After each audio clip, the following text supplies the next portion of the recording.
यह कहानी है एक सन्यासी की। सन्यासी वह होता है जो अपना सब कुछ त्याग कर सिर्फ एक चीज को अपना लक्ष्य बना लेता है। कोई भी व्यक्ति सन्यासी बेवजह नहीं बनता। सन्यासी बनने के पीछे एक बहुत बड़ी वजह होती है। उस व्यक्ति के सन्यासी बनने के पीछे भी एक बहुत बड़ी वजह थी। सन्यासी बनने से पहले उस व्यक्ति के मन ने उस व्यक्ति से बहुत से गलत कार्य करवाए थे, बहुत से पाप करवाए थे। उस व्यक्ति का मन उसका मालिक बन चुका था और वह अपने मन का गुलाम। जीवन के हर सुख, आराम और ऐश्वर्य प्राप्ति के बाद भी उस व्यक्ति के मन में अथाह पीड़ा थी और यही मानसिक पीड़ा उसे सन्यासी बना देती है। सन्यासी बनने के बाद वह व्यक्ति सांसारिक दुनिया से दूर हो जाता है, जंगल में रहने चला जाता है, ध्यान करता है, तरह तरह की साधनाएं और अभ्यास करता है, भिक्षा मांगकर भोजन करता है, एकांत और मौन का अभ्यास करता है। लेकिन फिर भी उस व्यक्ति का मन शांत नहीं होता। वह अंदर से बेचैन और परेशान ही रहता है। यहाँ एक बात समझने वाली है कि ध्यान या किसी भी साधना का जो शुरुआती बिंदु है, उसकी शुरुआत ही तभी की जा सकती है जब हमारा मन शांत हो, जब हमारा मन हमारी सुनता हो। लेकिन उस सन्यासी का मन ना तो शांत था और ना ही उसकी सुन रहा था। उस सन्यासी के मन में यह बात गहराई से बैठती जा रही थी कि मन को वश में करना, मन पर काबू पाना असंभव है। लेकिन फिर एक दिन उस सन्यासी को एक व्यक्ति मिलता है जो ना तो कोई साधु सन्यासी होता है और ना ही कोई बुद्धिमान व्यक्ति। वह तो बस एक साधारण सा चारवाहा था जो उस जंगल में अपनी भेड़ों को चरा रहा था। वह चारवाहा उस सन्यासी के पास आकर उससे पूछता है, क्या मैं तुम्हारी कुछ मदद कर सकता हूं? तुम बहुत परेशान लग रहे हो। मैं तुम्हें पिछले कई दिनों से देख रहा हूं। तुम बहुत बेचैन रहते हो। अगर तुम चाहो तो मैं तुम्हारी सहायता कर सकता हूं। चारवाहे की बात सुन सन्यासी कहता है, भला तुम क्या मेरी मदद कर सकते हो? तुम तो एक संसारी हो जो अपनी मोह माया में लिप्त रहता है। यह सुन वह चारवाहा उस सन्यासी से कहता है, मैं तुम्हारी मदद कर सकता हूं। मैं मन को वश में करना जानता हूं। सन्यासी चारवाहे के मुंह से यह बात सुन जोर से हंसता है और कहता है, क्या क्या कहा तुमने? तुम मन को वश में करना जानते हो? मैंने अपना सब कुछ त्याग दिया, आकर जंगल में रहने लगा। तब भी मैं अपने इस मन का गुलाम हूं और तुम कह रहे हो कि तुम इसे वश में कर सकते हो। वह चारवाहा कहता है, मन को वश में करने के लिए सभी वस्तुओं का त्याग करना आवश्यक नहीं है और ना ही जंगल में आकर रहना जरूरी है। बस एक चीज है जिसे छोड़ना सबसे जरूरी है। वह सन्यासी उस चारवाहे से पूछता है, और वह एक चीज क्या है? वह चारवाहा सन्यासी से कहता है, वह एक चीज है गलत जानकारी। आज तक हमारे भीतर जो भी जानकारी गई है उसी ने हमारे मन का निर्माण किया है। सन्यासी उस चारवाहे से पूछता है, परंतु वो कैसे?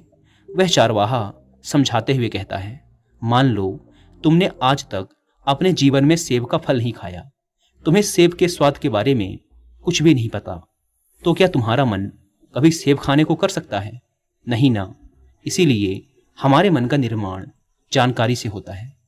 वह सन्यासी उस चारवाहे की बात से प्रभावित हो जाता है और उससे कहता है, क्या आप इस बारे में मुझे और विस्तार से समझा सकते हैं?